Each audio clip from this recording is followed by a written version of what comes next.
So first of all, take accountability of the problem. Make sure that you go and apologize to all the people, and then you, whenever you go to any problems, my first motto is don't bring a problem to someone, bring a solution with it. So I always rack my brain with five different solutions. Okay, what can I do to handle it? Is repacking a good idea? Is it too much money? Can I do something with the lot? Can we sell it at number two? Is there something that I can do? There are so many things that can be done. Welcome to episode 17 of the FoodGrads Podcast, the podcast where we explore careers in the food, beverage, and hospitality industries. I'm your host, Veronica Hislop, a molecular science graduate student and career partner with FoodGrads. On this week's podcast, I interviewed Fatema Bastawala, a quality assurance and HACCP specialist at Toppits Foods.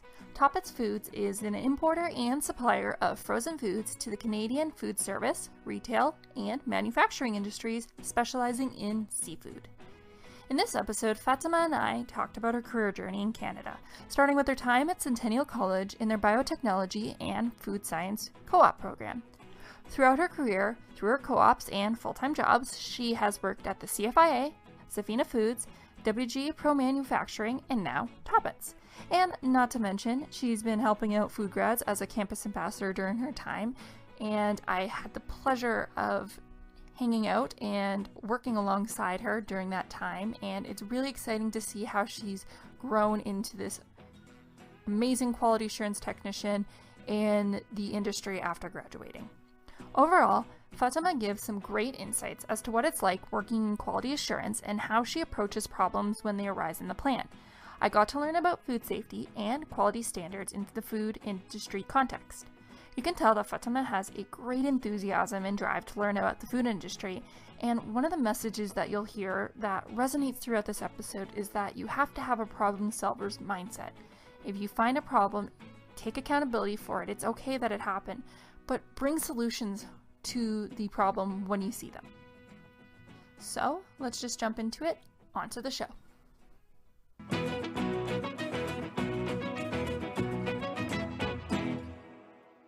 I'm excited to have you on the show, Fatema, because you are one of the people that I've worked with in the past for FoodGrads, and you were one of our campus ambassadors. So it's really exciting to see you go from a student at Centennial College to now working full-time in QA. So I'm really excited to bring you onto the show. This is going to be good. Yeah, definitely. I was so excited about it. I honestly started my career with FoodGrads. So the first ever FoodGrads before pre-COVID used to take students on fair events. And one of the events I hit with you guys, I actually met one of the CEOs of the company in that food events, and he was, "Ooh, I love your personality. Are you working right now?" And I'm still in school. I have one semester left. And he offered me a job right there and then. And that's how I started. So I love you guys. You boosted my career, and I was always so involved. I loved how FoodGrads did everything so beautifully, and they managed students so well. I attended like almost everything, and I've worked with you a lot too, Veronica. Yeah, I know. It's exciting. I know we didn't talk for a little bit in between, how Yeah. when people graduate, like so many things, and like I went into my own career and all that type of stuff. But I had no idea that about finding the role. How did I not know that? I guess it was a hit or miss, and honestly, that's how I started it.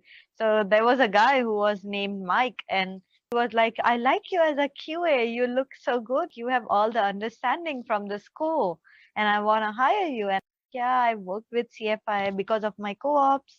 I worked at so many places, and then I switched so many companies because I wanted to learn every aspect of food industry. I was never that person who wants to learn everything. I still want to learn so much about seafood. Like sometimes it's overwhelming because it's completely different from meat industry. But I still love it. I love every single day of it. Now I know there are sea scallops and bay scallops and Peruvian scallops. I thought scallops are scallops. Let's talk about your career journey and how it's led you to working at Toppits today. So It's a long, long haul. So, guys, be prepared. So, first of all, I started my bachelor's in India. I did my bachelor's in food microbiology and biotechnology in India as my majors.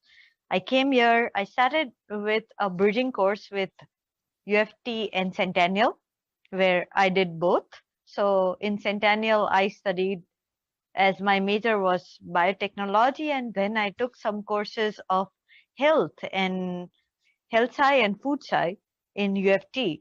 While I was doing my course, I landed in great co-op places. Like my first co-op was Centennial itself. So I was already a tutor at Centennial, and I was a TA tutor in Centennial teaching students chemistry, because chemistry was something I really loved. And I love the math and chemistry, and two of them was really great together for me.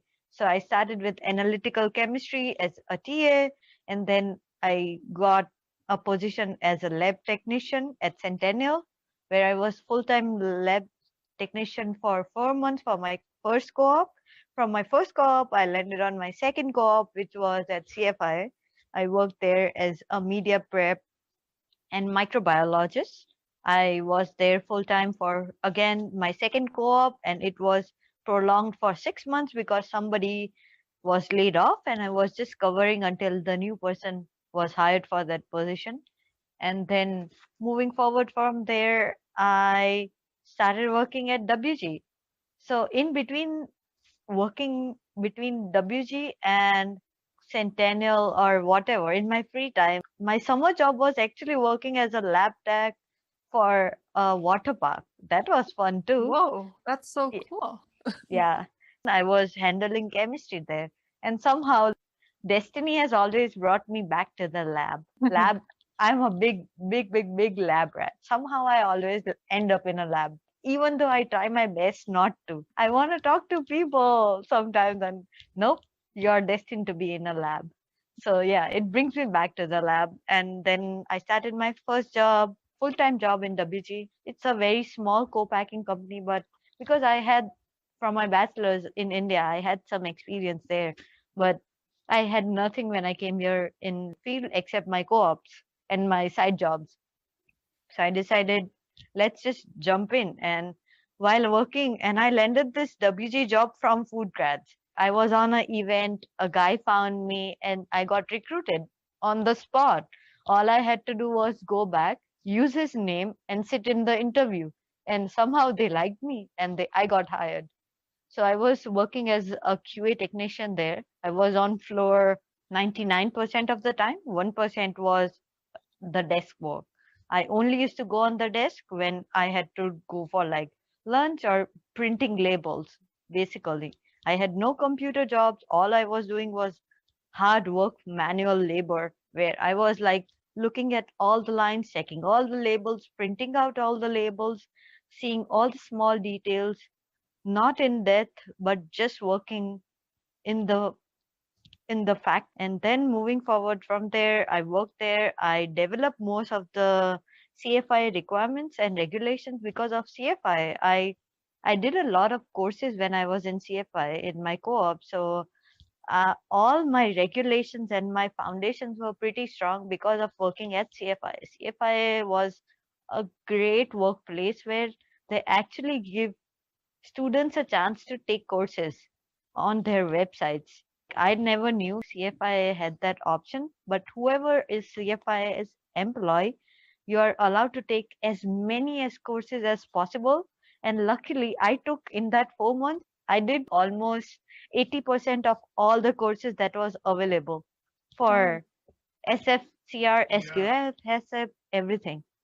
And wow. so I have a bundle of certificates of courses from CFI. Wow. And that would be the perfect place because, I mean, this is Canadian regulations. This isn't that these are very broad and these are certifications that can be applied to throughout the entire industry. So you got some street cred basically from that. Exactly. My street cred was amazing, and I knew the regulations more than anything else. I was always dealing with the knowledge that CFI gave me. The smallest task, even filling a Petri plate.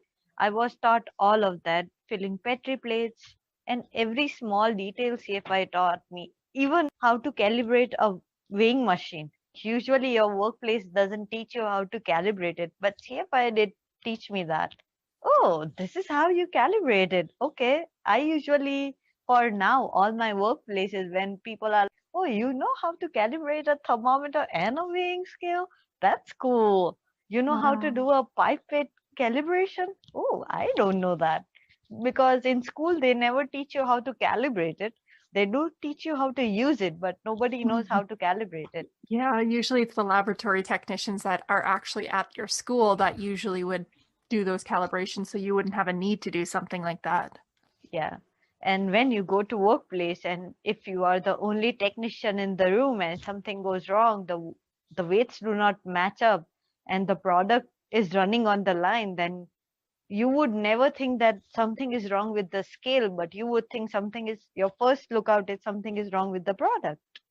It's a really good, interesting thing to think about because we just assume that, again, it would be the products because that's the first thing you would assume. Yeah, You would be like, my scale's not wrong in the calibration. exactly. So like I've landed in those where I worked at several companies. I would not name all of them, but I've worked with a few, Mm. and I've worked with major companies like Sofina, which is a meat plant industry. I worked there for a year and a half. I was a QA technician there. Again, I was hired as a QA technician, advanced in my career there, advanced in the job posting there. I learned a lot from there, and I basically used to work for afternoon shifts. So afternoon shifts are usually independent working rather than working with the managers or anybody, because manager hours they end at 4 or 5. After Mhm. that, you are on your own. Yeah, I had the same experience when I was working at the peanut company when I did the alternating shifts. The managers would work in the daytime because it was a small facility. So it's definitely a different experience, even though, of course, your manager's a call away. Yes, Being on your own, it has this like pseudo independence that's it'll get you exactly. growing fast in terms of personality and what you can handle. Yeah, exactly. So somehow I always got that afternoon shifts. I always was in afternoon shift. For WG, I was always in afternoon. For Wet n Wild, I was on my own. Even at Sofina, I was on my own dealing with things. I was working in ready to eat, and we had a huge facility, and it's one of the complex facilities that Sofina says it's one of the complex one because it has both raw and ready to eat products in it. Everything is made there, everything is produced, raw mat comes in, so raw material would come in from different facilities and it gets molded in, made in the raw section, and then it gets cooked there because of the whole process, and it gets sliced there. And then it is turned into RTE, it's ready to eat, and it's out in the product from our facility itself. Okay. So I guess that was the last step before you ended up in where you are right now, which is Toppits, I understand. So you work in QA and you're a HACCP coordinator as well? Yes.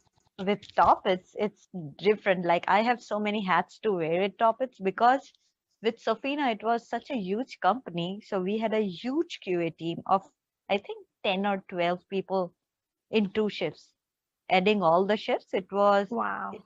it was 10. Yeah, it was 10 people. One was handling chemistry, one was the microbiologist. We had a micro lab inside too, which was interesting. I never saw that. I learned a lot from Safina. I had so much hands-on training. I could not ask for more. And QA, the best experience is to learn from mistakes. Okay.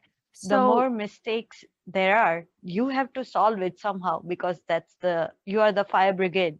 I see myself as that person who has to think always out of the box to solve problem. Basically, I'm a problem solver 24/7. My brain racks. How do I solve it? Is it dead? It's glazed, not glazed? There are so many questions that goes on. let's actually dive into that because that is a skill that I know is very important in the industry, especially when you're dealing with quality. And problem solving, I know, is something that it gets better over time when you have the experience. But How do you approach problems, for example, if there was an issue in the plant, let's say with your position that you have right now, how do you go about solving problems? What's kind of the steps that you go through in your head?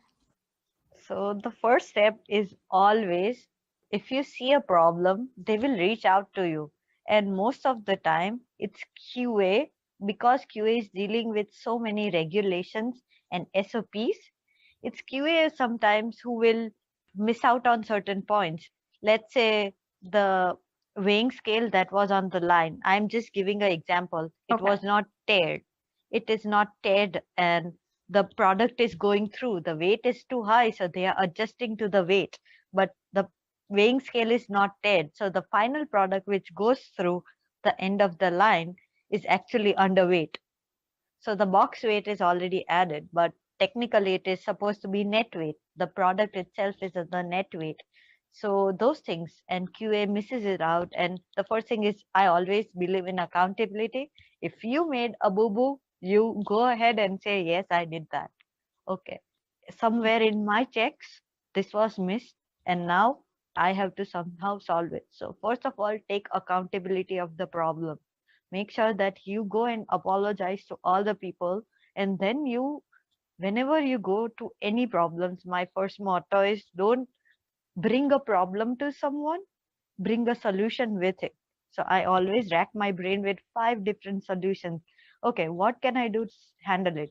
Is repacking a good idea? Is it too much money? Can I do something with the lot? Can we sell it at number two? Is there something that I can do? There are so many things that can be done. So all the costs, you have to go through all the steps, go through the SOP. I always go through the SOP again. You have already taken the accountability. You are trying to figure out the solution. The solution is always in the SOP, because the person who makes the product is very distinct in his mind or her mind. So whenever QAs or R&D or anybody who is like developing the program or SOPs, which I do for Toppits, I go through each and every step of it. Okay, this much is the glaze. This is without glaze. This is how the product should look. This is rejected. This is accepted. All of that. So I go through all the steps. I have already taken accountability. I'm reiterating. So sorry. I'm going through accountability. I read the SOPs. I think about the solutions. I bring the solutions to my manager or somebody who can help me. Like right now, I have, my manager is new, so I always ask people who have worked in the industry. Right now there are somebody who's worked in the seafood industry for 15 years. How did they deal with the same issue in the past? Because problems are not different, but solutions can be different. So how did they deal with that issue? And if I like the way they dealt with the issue, I select that as my solution. If not, I would always go to my manager, say, show my solutions. We work on the solutions. If something needs to be added, we add it. And then finally, we just solve the solution in the end. So that's how I work, all upon interpersonal skills at the end. How many solutions can you bring out? And that comes through, I think most of them comes with experience. The more problems you see, the more solutions you see. I love your philosophy with all this, Fatima. That one key line that you said, don't just bring problems, bring solutions with them. I think that's such a key thing. And I feel like I almost want to steal that if I was going to an interview. That would be like an answer for, because that's the thing that pops up in my mind, because that's what employers want to see. They want to see solutions, because at the end of the day, one solution might not fit all. And like you said before, I like that you pointed out that you could have the same problem, but there can be multiple different solutions to it. And it might have, a solution in the past might have worked then. You might need a new solution for today, even though it's the same problem. So I really like how you've just developed this mindset, and you're definitely well suited for QA based on what I'm hearing.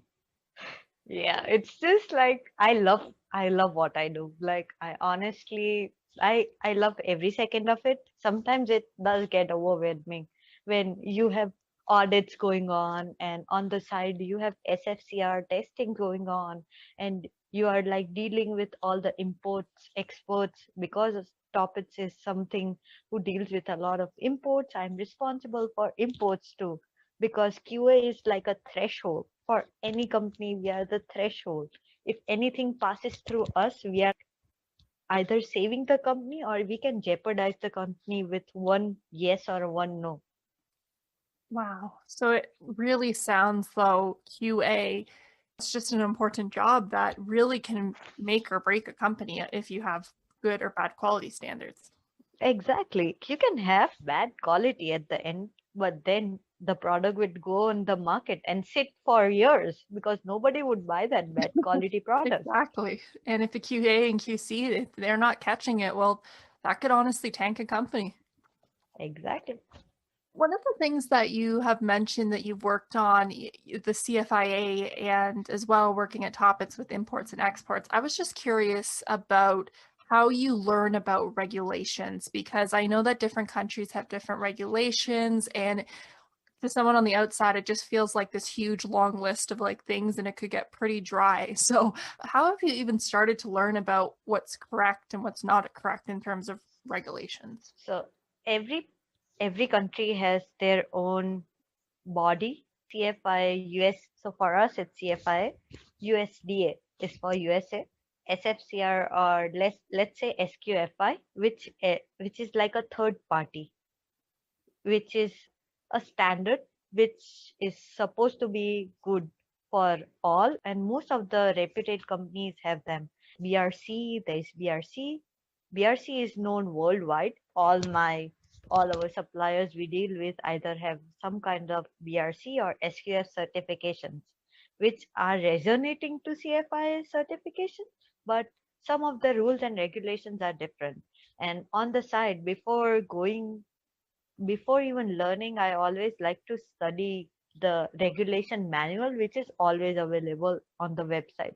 For BRC, SQF, gluten free, all these are available on the website. You just open the website of BRC, you'll find the manual. Open SQF, you find the manual. And you know that what is required. And most of the companies would know, like, what do I require in order to pass? And we would collect all the certifications, and that's how a new supplier is chosen for certain species, and certain species are not even allowed in Canada, so we go through airs.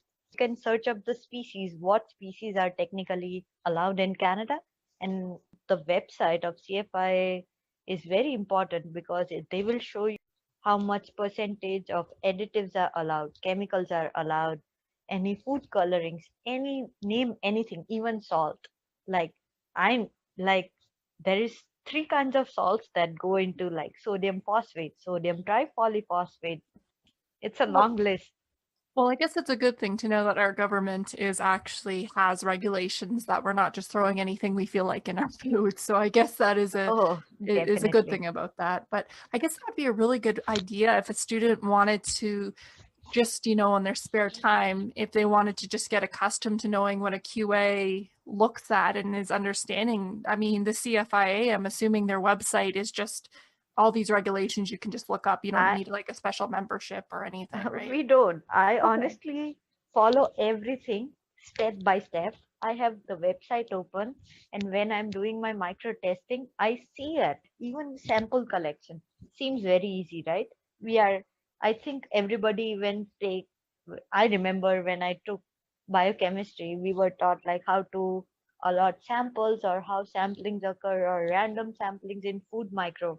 That was one of the subject I remembered. Food micro, how does CFI collect sample and how do you collect samples? And at that time you were studying in the books or in a lecture about sampling, and suddenly you are doing it, right? Oh, that's the So best feeling when you start to actually apply what you've done in school to the world, like the workplace. It makes it feel like what you did for however many years worth it. yeah, definitely. And I would highly recommend anyone who is thinking, oh, food is not a growing than pharma. Definitely pharma is more precise, whereas food is not lenient as well. People think that pharma follows all the regulations to the T.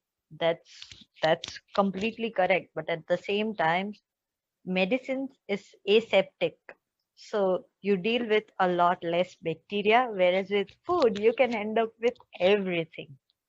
That's So something I never even considered as well. I mean, in the back of my mind, that makes, I know that, but with food safety, it's not only are you dealing with like physical hazards like metals or plastics that can go in your food, but then you also got to deal with microbes and all that. And I could imagine, especially with fish, that could like dealing with raw meats and all that, that would even be harder than something like maybe like a vegetable or something because exactly. you could bring in a lot. So Yeah. um so actually So that's a good blend to where I wanted to ask a question about what type of things do you look for in food safety in regards to the fishing industry or in what you do? What are the some of the things so that you say is like good to pass or something? so it I'll start with meat and industry because that's my foundation at Sofina. So because I worked in seafood industry for a year, but meat I've known for quite a while. So I can definitely speak for it. And the first thing you see is the texture. Physical attributes play a major role. Holes or any physical problems while you see the product, it looks green in color, it smells awful right off the bat, you reject it. Then once you have already rejected it physically, then you go towards the chemical. Is something while running on the line, is there any hazards that you see? If you hear anything, most of the time somebody will hear on the line, oh, I heard a metal pin go through. Now we have to sort through all of this. Whatever is packed has to go through all of the metal detection. So metal detection is something you see very, very much and very deeply into, and follow the wands to the T. Always follow, do your metal checks. That's something that can give people can choke on metal if even it is the tiniest amount, or somebody has allergy to metal, that's worse, they might ingest it. So always look at the metal. Then going forward, other comes micro testing. So with RTE, ready to eat, it's always Salmonella and Listeria. Listeria comes in cooked products. So you will see a lot of Listeria buildup if the manufacturing company is actually slicing and packing the product or manufacturing the product. Whereas in raw, the chances of the tolerance is higher because the product is still going to be cooked. So you are more relaxed in terms of following the regulations. So it's now coming back to topics. There are some products which are RTE, but we only deal, our major products are all raw. We deal with a lot of raw products, and yeah, that's about it. So our regulations are different, but yeah, it goes through microbial testing. And again, you can just go to CFIA website and look through all of the testing that are required. They will show you how to do standard testing. So I do whenever I prepare a report for a new product that is imported from a different company, let's say Vietnam. I look for product, is it appearing good? For example, let's take shrimp, does it look good? Are the veins pull out? Is it big enough? Is it curling? Is it matching all the specs? Does it have any weird random spots going from there? Are the master case labeled? The inner case is labeled. Are they matching the product what is packed inside?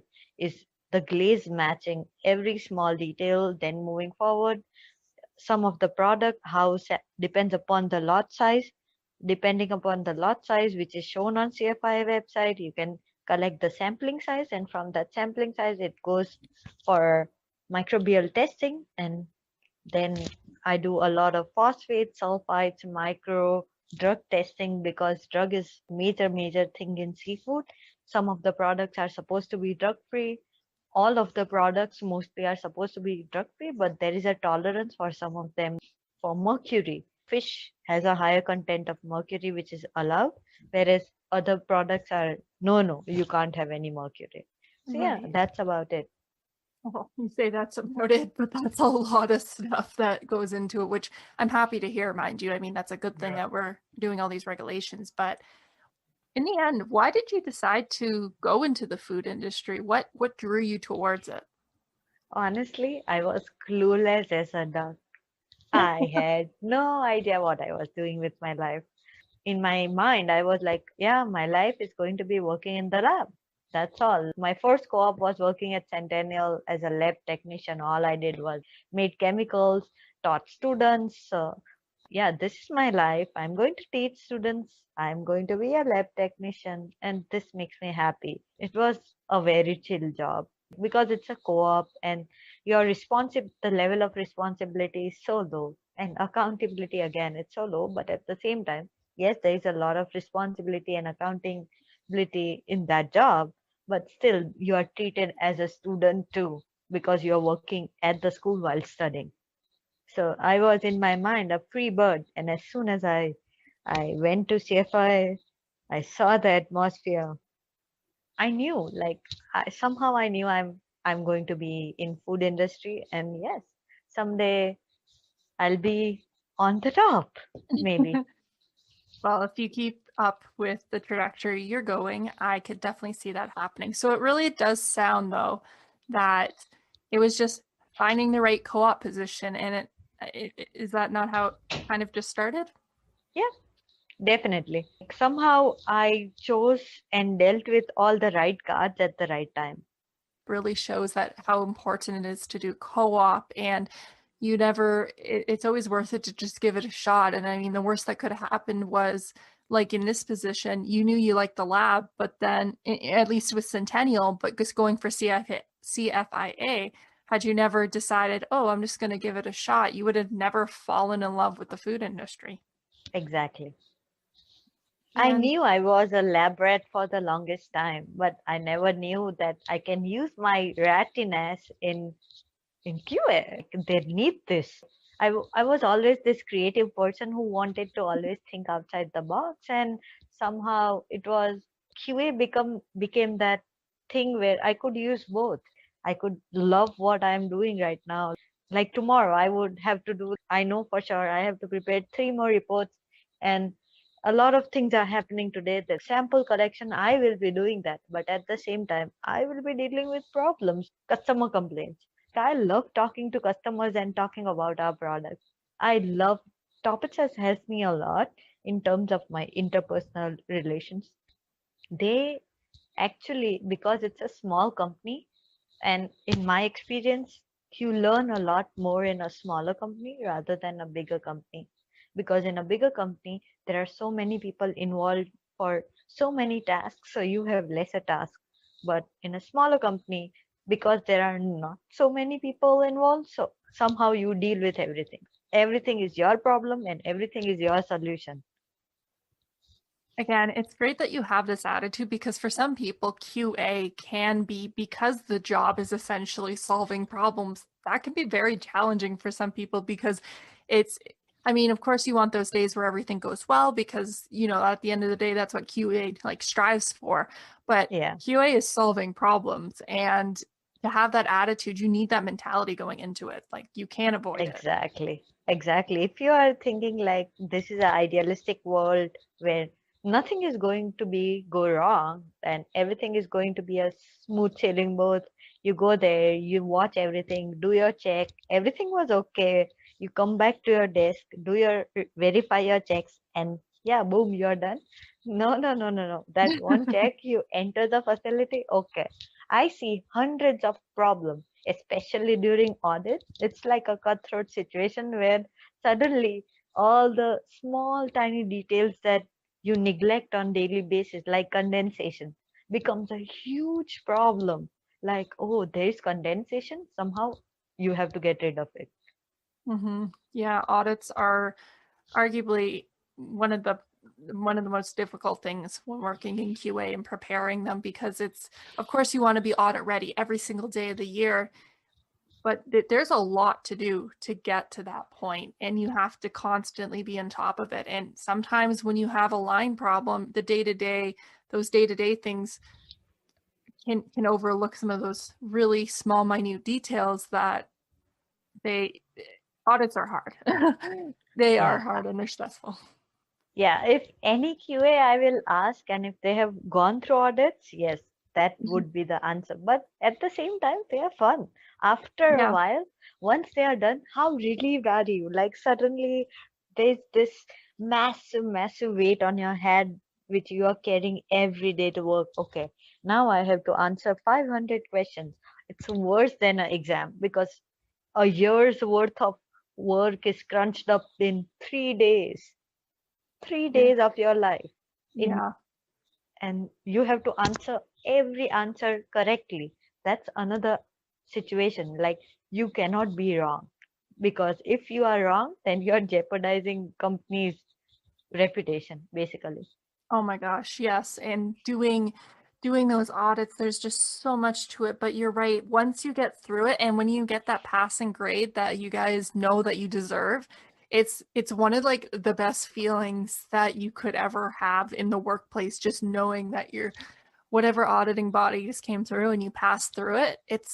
It just feels so worth it at the end. Exactly. And Mhm. audit will teach you everything. Once you go through the process, you will know the nooks and crannies of a place, because it will go through SOPs so deeply, word to word, line to line, full stop to full stop. If it is 2 to 3 ounce and your product is weighing 2.5 ounce to 3 ounce, you are in trouble. You are in big trouble, buddy. That's for sure. Because we're coming close to the end of our Mhm. conversation, there was a few things that I just wanted to ask you before I let you go. And although we've touched upon this, I wanted to know directly, why is the food industry a great place to work? The best thing is, the joy I see every time is looking at your products on the newspaper flyers. Don't you feel like once you're looking at the flyer and suddenly you see Toppits and you're like, oh, this is my product. This is my baby. It's being sold to no frills and blah blahs and longos, and I go there and I'm so happy to look it on the shelves and people are taking it and people are buying it. Oh, my product is sold out. Wow.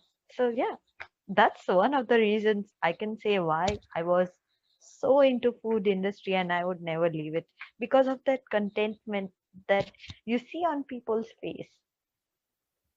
I love that answer. I do. It's there. I'm totally on the same level with you. When I was working at these companies and I went to the grocery store and I saw that product on the shelf and I was like, and I would look at the lot code and then be like, oh, it was from this day. Oh, it was these people working. And oh, I remember doing this. And you just feel so proud because you know that you were part of this collective that got this product out, and especially seeing it sold out and seeing people love what you're doing or not know the behind the scenes but love that final product. Oh my gosh, it's so exciting. So that is such a good answer. Yeah, so that's something like I wake up to. Honestly, that's what I wake up to. The joy I see in, like, I see in myself, like every time I have a habit of like casually reading. Like, I would read anything and everything. Like, my brain doesn't stop. I have this problem. I have to constantly do something. Either I'm doing something with my hands. If I'm not doing something with my hands, I'm on my phone. If I'm not on my phone, I'm reading a book. If I'm not reading a book, so while eating, we place papers underneath so we can, whenever we drop curry, the dining table doesn't get dirty. So on that paper, I see the pamphlet that is dropped off. These are my products. Okay, let's read through. Let's skim through all the products. Okay. Oh, this is what I worked on. This is what I agreed on. This is fast. Oh, this is already on the shelf. I was still working on a project. And oh, this passed. They approved it. Oh, that's cool. I love that. That's such a good answer. I think this would also be a good time to ask this, hearing from your enthusiasm and as someone who loves this industry. What advice would you give someone wanting to pursue a career that's similar to yours? First of all, I would highly, highly recommend, just get into the industry. Don't think any job is small or big or it's not on your level. And you are just doing some minor things. You are even working on the line. But that gives you so much power and so much knowledge. Once you are in the industry, you will grow. Like, definitely, QA is something. that your brain will keep on growing. And if you are not happy with the company, just switch to a company where you think you will be happy. Switch industries, how I did. I was not happy with meat industry at the end. So I switched to seafood. Don't give up and be accountable. That's the major things. Whatever you do in your life, always be accountable. And problem solving is something, if you like to solve problems, if you like to do puzzles every day, this is the field for you. Like, you will have problems every day. QA is about problem solving and how to solve it efficiently. Everybody can solve problems, but how can you do it better? I love that. And I'm going to leave it there because you said it perfectly. So, last question I'm going to ask, where can people find you? Oh, I am on Instagram. I am on LinkedIn. I am on Facebook, and I actually help out Centennial and UFT. And I mentor students if they ever want to come to me and just learn about the field. I'm always happy to help. I am always on FoodGrads, so you guys can always see me there too. Veronica would be more than happy to bring out the questions. I would take that. If you guys have any more questions, you should definitely reach out. I'll make sure to leave all of the information that Fatema just said in the show notes for this episode. And with that, I'll thank you so much, Fatema, for coming on the show. This hour just flew by. I don't even know how it's been an hour, but I've loved catching up with you and seeing where the world has taken you since you've been a campus ambassador. But I'm excited because I know we're going to get you back involved. We've had some discussions that you guys might hear another voice on the podcast, so we'll just have to wait and see. Yeah, definitely. Like, I am always more than excited to work with FoodGrads. That's where I started my career. So I would always love to come back and give back to students like me. So once again, thank you so much for coming on this show. Thank you so much.